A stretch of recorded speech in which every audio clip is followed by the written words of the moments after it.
that jumps up to 26.3 hours for teachers.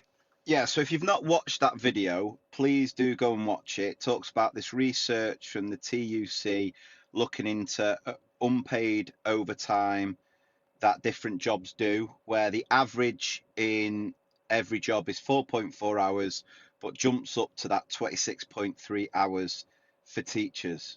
Now, can you believe it's been a year since the strikes? How we were all striking, not just for a better pay deal for teachers.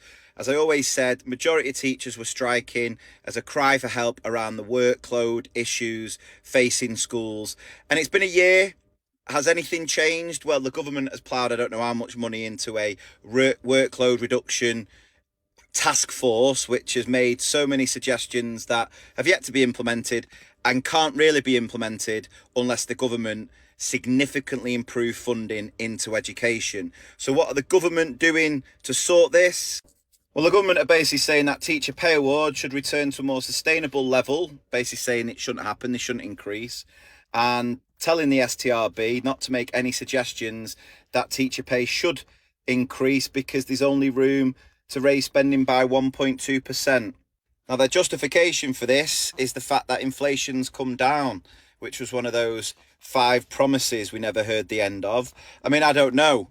Has it come down? Because I don't know about you, it doesn't look like we're feeling it. It doesn't feel like food prices, for example, getting any cheaper. But it's not just the pay I'm worried about with this, it's everything else. It's budgets for SEND support, resources, everything else.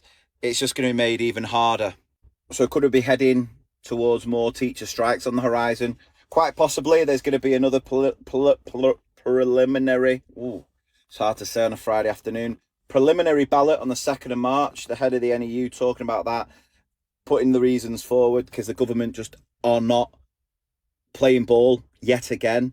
These suggestions about that 1.2% increase next year, meaning school cuts and wait, we can't take any more on. There should be more investment into education.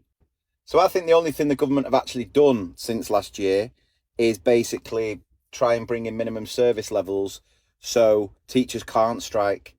And that's not good enough. It's not good enough. This isn't going to help keep people in the profession. And if we continue to lose teachers at the alarming rate we are, it's only going to have a negative impact on students' learning. So what do you think about this government telling the STRB that they're not going to be able to meet anything past a 1.2 increase? I can foresee it just having more of an impact on school cuts, which will affect children in so many ways.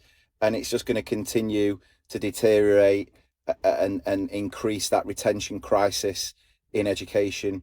I welcome your thoughts. Let me know.